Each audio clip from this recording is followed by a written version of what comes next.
Të nderuar televizionistë, përshëndetje, unë jam Flutura Kasa dhe do të jemi bashkë në këtë edicion informativ këtu në Drita Televizion. Ju njohim me zhvillimet e ditës. Paqja fiskale, një nga premtimet kryesore elektorale të kryeministrit Edi Rama, shpritur me kritika të forta nga Fondi Monetar Ndërkombëtar në raportin e konsultimit të nenit 4 për vitin 2025, FMN-ja paralajmëron se kjo nisëm rrezikon të minojë pajtueshmërinë tatimore dhe të krijojë hapësira për pastrimin e parave. Megjithatë, institucioni ndërkombëtar vlerëson pozitivisht ecurinë e përgjithshme të ekonomisë shqiptare dhe parashikon rritje të qëndrueshme në 2 vitet e ardhshme. Paqja fiskale, miratuar së fundmi në kuvend me shumicë votash dhe e prezantuar nga qeveria si një mundësi për formalizimin e ekonomisë, është vënë në shënjestër të kritikave nga Fondi Monetar Ndërkombëtar. Në raportin e konsultimit të nenit 4 për Shqipërinë për vitin 2025, të publikuar në 23 dhjetor, FMN-ja paralajmëron se kjo nismë përbën rrezik serioz për administrimin dhe përmbushjen tatimore. Sipas FMN-s, marrëveshja e paqes fiskale mund të dëmtojë progresin e bërë drejt ndërtimit të një sistemi modern dhe të barabartë tatimor, duke kryuar gjithashtu shqetësime në lidhje me identifikimin e të ardhurave të palishme.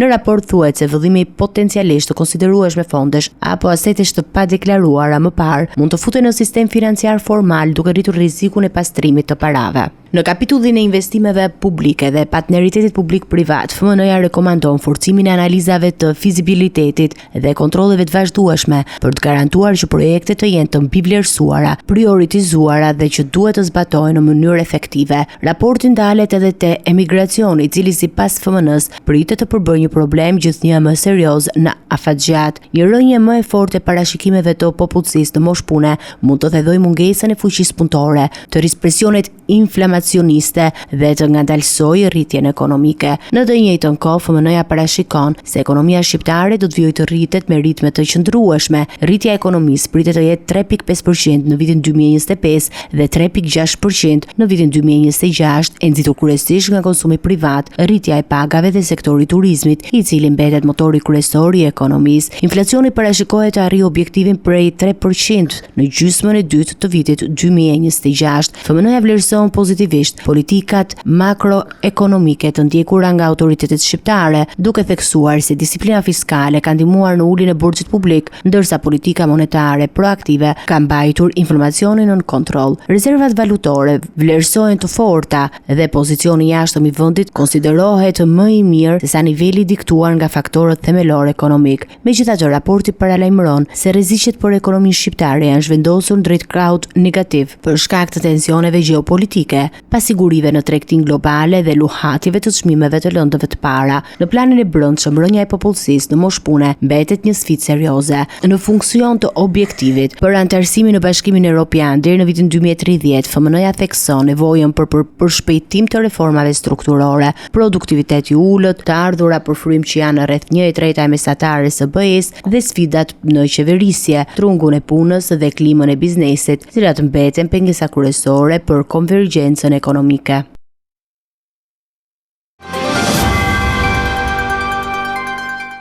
Forcat e armatosura të Shqipërisë janë pajisur me dërgesën e parë të sistemit raketa hedhës Javelin nga Shtetet e Bashkuara të Amerikës, duke rritur ndjeshëm kapacitetet të mbrojtëse dhe ndërveprueshmërinë me NATO. Shqipëria ka marrë zyrtarisht dërgesën e parë të sistemeve raketa hedhës Javelin nga Shtetet e Bashkuara të Amerikës, një hap i rëndësishëm për forcimin e kapaciteteve mbrojtëse të vendit. Lajmi u bë ditur nga ministri i mbrojtjes Pirovenku përmes një postimi në rrjetet sociale. Sipas ministrit, këto sisteme të avancuara do të rrisin aftësinë mbrojtëse të forcave të armatosura të Shqipërisë, kapacitetet parandaluese si dhe ndërveprueshmërinë me strukturat e NATO-s, duke kontribuar drejt për drejt në rritjen e sigurisë kombëtare. Javelin është një sistem raketor kundër tank i gjeneratës së fundit i prodhuar në Shtetet e Bashkuara, i projektuar për neutralizimin e mjeteve të blinduara dhe tankeve moderne. Ky sistem konsiderohet një element kyç për mbrojtjen toksore, duke i dhënë forcës toksore shqiptare aftësi më të mëdha për të përballuar kërcënime të avancuara në përputhje të plotë me standardet e Aleancës Atlantike. Raketat u bën gjithësisht të njohura gjatë luftës me Rusinë dhe Ukrainën, ku janë përdorur nga ushtria ukrainase për shkatrimin automatik mjeteve të blinduara dhe tankeve ruse me efektivitet të lartë në fushë betejë. Shqipëria si vend antar i NATO-s i ka porositur këto sisteme në kuadër të bashkëpunimit ushtarak me SBA-n përmes mekanizmave të shitjes ushtarake të huaja, duke konfirmuar angazhimin për modernizimin e vazhdueshëm të forcave të armatosura dhe forcimin e rolit të saj në arkitekturën e sigurisë euro-atlantike. Në mbledhjen e kësaj të mërkure, Këshilli i Ministrave ka miratuar ndryshimet për zëvendësimin e 2 drejtorëve të Keshit dhe ARSH-s, të cilët ndodhen në arrest shtëpie me urdhër të SPAK-ut për dosjen e tunelit të Llogaras. Ami Kozeli, që deri sot ka mbajtur postin e zëvendësministrit të infrastrukturës, emëroi drejtori i ARSH-s, ndërsa Viola Haxhi Ademi, që ishte sekretare e përgjithshme në Ministrinë e Infrastrukturës dhe Energjisë, vendoset në krye të Keshit me vendim të Këshillit të Mbikëqyrjes. Vendin e saj si sekretare e përgjithshme e zë Besian Kadiu, i cili u shkarkua nga Këshilli i Ministrave si zëvendës ministër i infrastrukturës. Kryetari i Partisë Demokratike Sali Berisha ka bërë thirrje për protestat vazhdueshme për largimin e kryeministrit Edi Rama. Ai akuzon Ramën për mbrojtje politike ndaj zyrtarëve të korruptuar dhe për përdorimin e agjencisë kombëtare të shoqërisë së informacionit në shërbim të interesave të tij. Berisha paralajmëroi se nëse imuniteti Belinda Ballukut nuk hiqet, kundër përgjigja do të jenë protestat popullore. Kryedemokrati Sali Berisha ka theksuar se qytetarët duhet të tregojnë vendosshmëri dhe guzim për të protestuar në mënyrë të qëndrueshme deri në largimin e kryeministrit Edi Rama, duke u referuar dosjes Balluku. Kryedemokrati akuzoi kryeministrin Ramas se po i ofron mburoj politike zyrtarëve të korruptuar. Për largimin e tij nuk kërkohet asgjë tjetër, përveç guximit, vendoshmërisë dhe vullnetit të qytetarëve shqiptarë në një protestë të qëndrueshme deri në largimin e tij. Prova u bë, revolta u dëshmue, por kjo duhet të jetë e qëndrueshme. Bulevardi duhet të jetë i qytetarëve, sheshi duhet të jetë i qytetarëve. Jo një ditë, 2, 3, po aq kohë sa duhet për ta larguar. Ai akuzoi kryeministrin për krijimin e një strukture të pavarur politike brenda Agjencisë Kombëtare të Shoqërisë së Informacionit, AKSH, duke e paraqitur këtë si instrument për të përfituar qindra miliona lekë në mënyrë të palishme dhe për të favorizuar zyrtar të korruptuar. AKSH është agjenci që varet direkt nga kryeministri. Varet direkt nga kryeministri, nga Edi Rama. Së dyti, duhet të rkthej këtu që njeriu më intim, përveç Bazhanakut, njeriu më intim, po të mbyllni hapni syt ju i të gjithë zyrtarëve në Shqipëri, isa njeriu më intim është Ergys Agasi. Berisha ngriti gjithashtu akuza lidhur me tendera të deformuar, duke përmendur emra si Ermal Beqiri dhe Geron Meçe, ku ofertat fiktive përdoren për të manipuluar konkurrencën. Pra, ky Intim Agasi ka vu aty 1.000 euro dhe ka dalë në 10 orë me 22 milion herë më shumë. Të gjitha këto para të vjedhura qytetarëve shqiptarë në kopshtin privat të Edi Ramës për Edi Ramën. Duke u referuar dosjes së Belinda Ballukut, Berisha akuzoi gjykatën kushtetuese pse po zbatojnë urdhra politik të kryeministrit. Ai paralajmëroi Ramën se në rast se imuniteti i numrit 2 të qeverisë nuk hiqet, qytetarët do të përgjigjen me protesta të gjata dhe masive. Me këto emra, me Ermal Beqirin, me Geron Meçën, duke legalizuar një proces ultramafioz në konkurrencë, duke paraqitur fake oferta vetëm për t'i çuar në ankime, për ta anulluar nëse ndonjëri kishte sjellë një ofertë më të përshtatshme.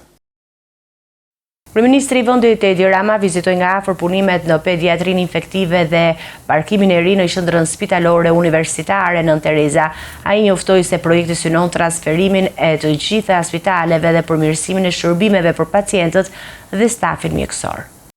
Në inspektimin e zhvilluar sot, kryeministri Edi Rama, i shoqëruar nga ministri i Shëndetësisë Evi Sala, vizitoi punimet e pediatrisë infektive dhe parkimin e ri në qendrën spitalore universitare Nën Tereza. Bilanci është shumë pozitiv me këto struktura parkimesh, sepse janë edhe fitimprurëse në funksion të institucionit dhe në funksion të fondit investitor. Natyrisht bëhet një ndarje midis atyre që janë punonësit dhe që kanë një trajtim të veçantë, atyre që vinë pastaj nga jashtë që e përdorin dhe ta transformojmë gjithë që sultën një park me godina spitalore, kuptohet, po gjithë pjesë që janë këtu nga shumë vite të rikualifikohen. Parkingu i ri pritet të ketë 1400 vende, duke lehtësuar ndjeshëm qarkullimin dhe parkimin për pacient dhe vizitor. Përveç kësaj, projekti përfshin ndërtimin e shërbimeve të tjera, përfshirë salla konferencash dhe trajnime për mjekët dhe studentët e mjekësisë, me qëllim përmirësimin e infrastrukturës dhe shërbimet brenda qendrës spitalore. Kryeministri Rama theksoi rëndësinë e këtij projekti si një hap për modernizimin e shëndetësisë publike dhe për të ofruar kushte më të mira për trajtimin e pacientëve në një nga qendrat kryesore spitalore të vendit.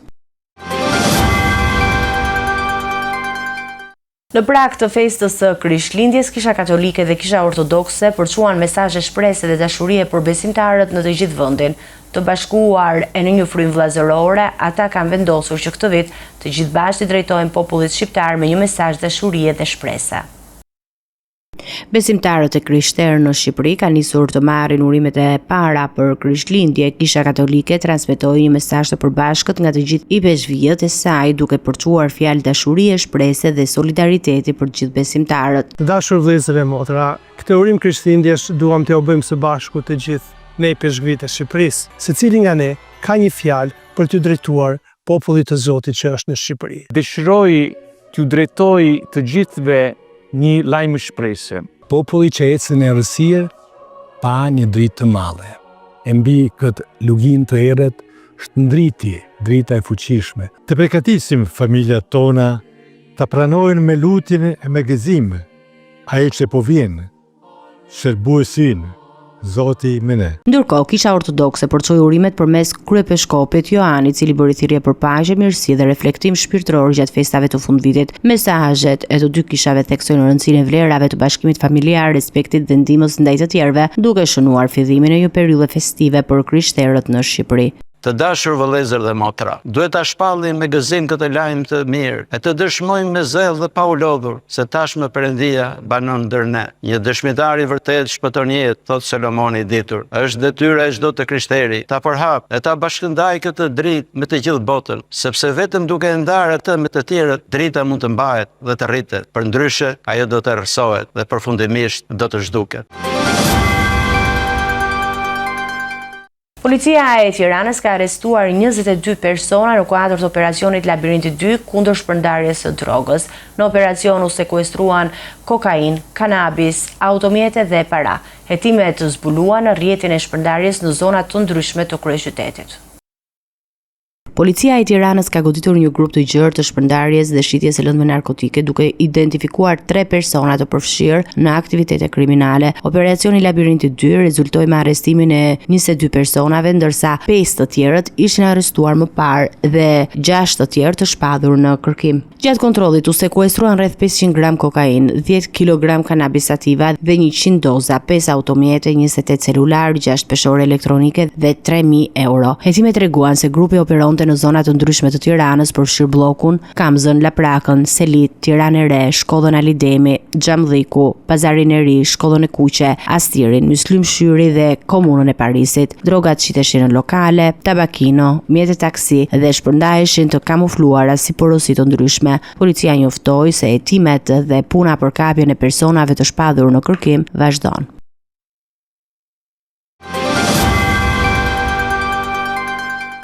Gjykata e Tiranës vendosi lirimin e 4 të rinjve të arrestuar gjatë protestës së të hënës nga Partia Demokratike, duke nisur hetimin pa masë shtrënguese. Deputetët e Partisë Demokratike që morën pjesë në seancë thanë se nuk ka prova që lidhin të rinjt me hedhjen e molotovëve ndaj kryeministrisë. Sekretari i përgjithshëm i Partisë Demokratike Flamur Noka përgëzoi vendimin dhe cilësoi atë si të drejtë. Pas arrestimit të 4 të rinjve një ditë më parë, pas protestës së Partisë Demokratike, gjykata vendosi të hetojë rastin pa vendosur masa shtrënguese, duke i lënë të lirë të rinjt e dyshuar. Në seancë ishin pranishëm deputetët e Partisë Demokratike, të cilët theksuan se policia nuk ka paraqitur asnjë provë që lidh të rinjt me hedhjen e molotovit gjatë ubimit. Flamur Noka, sekretari i përgjithshëm i Partisë Demokratike, deklaroi se vendimi i gjykatës është i drejtë dhe u shpreh se qytetarët e lirë duhet të ushtrojnë të drejtën e tyre për protesta pa frikë nga përndjekjet. policia e Prodës tregon më shumë se sa mllefin e narkoregjimit, panikun që e ka mbërthyer narkoregjimin nga protestat qytetare, nga revoltat qytetare. Ta qytetar kanë dalë për të protestuar kundër korrupsionit qeveritar, kundër krimit dhe lidhjeve të tij me pushtetin. Policia e Tiranës kishte njoftuar më parë se 4 persona u arrestuan dhe 7 të tjerë u proceduan në gjendje të lirë për dyshimin e përfshirjes së hedhjes së molotove, por seanca e gjykatës nuk gjeti provat mjaftueshme për të mbajtur të rinjt në paraburgim. Gjykata e Lezhës ka dënuar me 17 vite e 8 muaj burg në total 3 persona të akuzuar për kultivim të hashashit në zonën e Kashnetit. Mes të dënuarve është dhe Armando Ndreca, vëllai i deputetit socialist Eduard Ndreca. Bimët narkotike u zbuluan gjatë një operacioni policor në prill të vitit 2024.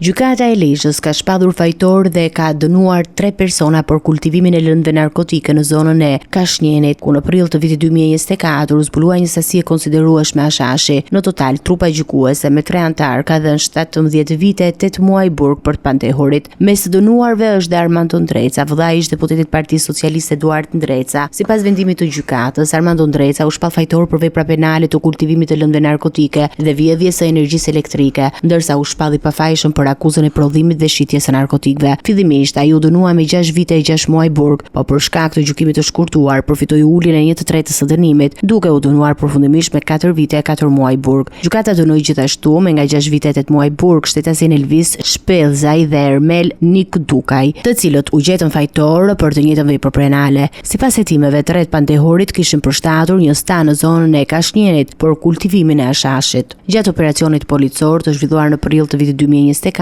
uniformat blu zbuluan në ambientet e stanit mbi 2700 bimë narkotike, fidan hashashi si dhe pajisje për ventilim dhe ndriçim artificial, të përdorura për rritjen e bimëve në kushte të kontrolluara. Prokuroria e Tiranës ka dërguar për gjykim 7 persona të akuzuar për mashtrim ndaj shtetasve të huaj, kryesisht italian, përmes investimeve fiktive në bursën Forex. Sipas hetimeve të pandehurit vepronin në bashkëpunim përmes një skeme të organizuar në formën e call centerit. Viktimat kanë kryer transferta bankare në vlera të konsiderueshme, duke psuar humbje prej mijëra eurosh.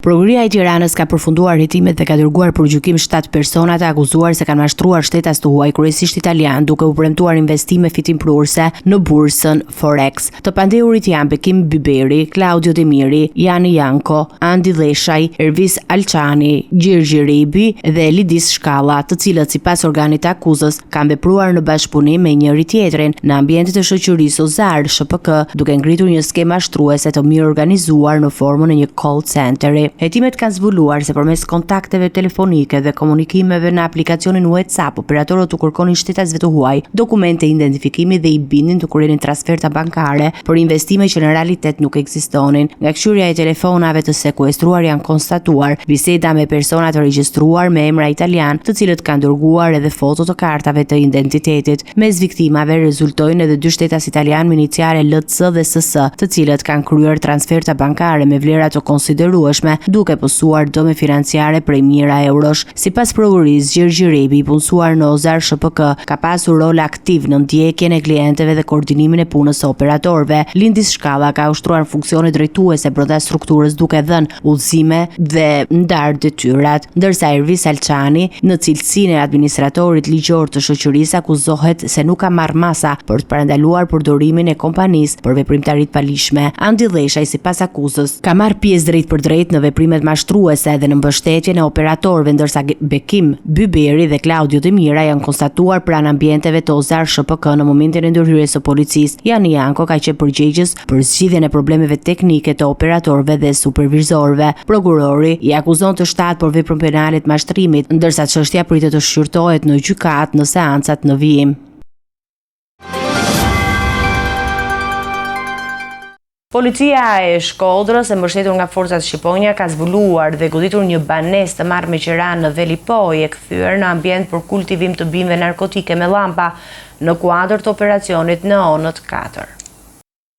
Ky është momenti i aksionit të policisë së Shkodrës, e mbështetur nga forcat shqiponja gjatë kontrollit në një banesë të marrë me qira në zonën e Velipojës, e cila ishte përshtatur për kultivimin e bimëve narkotike me ndritshim artificial. Brenda banesës të marrë me qira nga 22 vjeçari Gjovalin Binaku, i arrestuar gjatë operacionit, shërbimet e policisë gjetën dhe sekuestruan në cilësinë e provës materiale 308 bimë të dyshuara kanabis, rreth 85 gram lëndë narkotike të thara, 122 pajisje elektrike që shërbenin për kultivimin e bimëve narkotike si dhe 4 aparate celulare. Gjatë vimit të veprimeve hetimore, policia ndaloi edhe 25 vjeçarin Robert Vata, punonjës i OSHE-s, nga kontrolli i ushtruar në banesën e tij u gjetën dhe u sekuestruan 3 dhampa të dyshuara për përdorimin dhe kultivimin e kanabisit, si dhe një përforcues grushti. Po ashtu janë proceduar penalisht dhe 2 punonjës të tjerë të OSHE-s, përkatësisht 50 dhe 59 vjeç, të 2 banues në Velipoj, të cilët dyshohet se kanë shpërdoruar detyrën në bashkëpunim duke favorizuar këtë veprimtari të palishme. Ky aksion shënon fazën e 4 të operacionit policor të koduar Neonët 4, duke çuar në 7 numrin e ambienteve të zbuluara dhe të koditura deri më tani. Uniformat blu të Shkodrës bëjnë me dije se puna vijon për dokumentimin e plotë të kësaj veprimtarie kriminale, ndërsa materialet procedurale janë referuar prokurisë për veprimet mëtejshme. Të nderuar televizionistë, zot jemi me parashikimin e motit.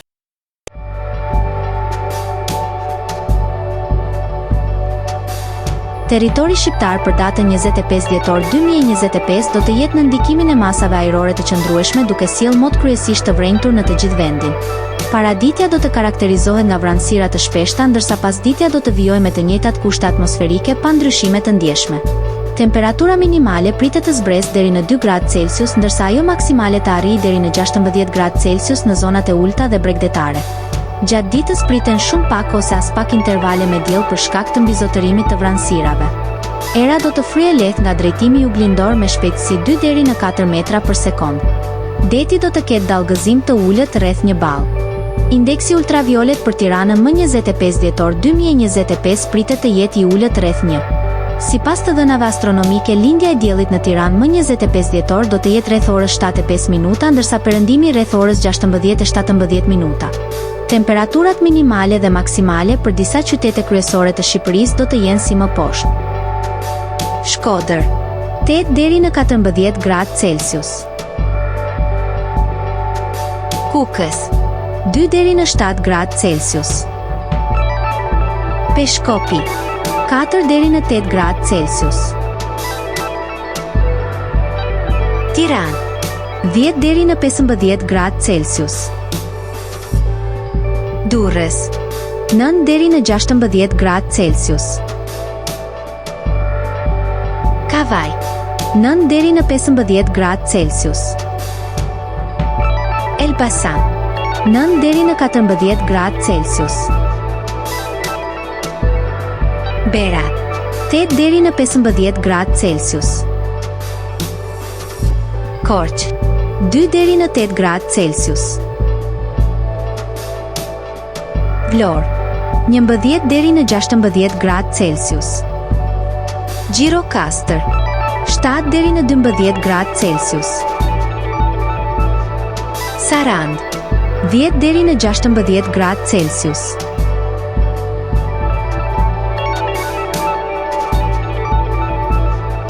Territori i Kosovës për datën 25 dhjetor 2025 do të jetë në ndikimin e kushteve të qëndrueshme atmosferike me mot kryesisht me vranësira dhe mjegull lokale. Paraditja do të jetë me vranësira të shpeshta, ndërsa pasditja do të sjellë përmirësime shumë të lehta në disa zona. Temperatura minimale pritet të zbresë deri në -2 gradë Celsius, ndërsa ajo maksimale të arrijë deri në 6 gradë Celsius. Era do të fryejë lehtë nga drejtimi verilindor me shpejtësi 2 deri në 3 metra për sekond. Indeksi ultraviolet për Prishtinën më 25 dhjetor 2025 pritet të jetë i ulët rreth 1. Sipas të dhënave astronomike, lindja e diellit në Prishtinë më 25 dhjetor do të jetë rreth orës 7:04 minuta, ndërsa perëndimi rreth orës 16:07 minuta. Temperaturat minimale dhe maksimale për disa qytete kryesore të Kosovës do të jenë si më poshtë. Mitrovica, 0 deri në 4 gradë Celsius. Podujev, -2 deri në 1 gradë Celsius. Skënderaj, 0 deri në 3 gradë Celsius. Pej, 1 deri në 4 gradë Celsius. Prishtinë, -1 deri në 2 gradë Celsius. Gjakov, 2 deri në 6 gradë Celsius. Malishev, 0 deri në 4 gradë Celsius. Gjilan, -1 deri në 2 gradë Celsius. Ferizaj, 0 deri në 3 gradë Celsius. Kaçanik, 0 deri në 2 gradë Celsius. Suhare, 0 deri në 5 gradë Celsius. Prizren, 0 deri në 4 gradë Celsius. Ishte gjithçka e përgatitur në këtë edicion informativ. Për më shumë zhvillime dhe informacione, klikoni në faqen tonë zyrtare drita.tv.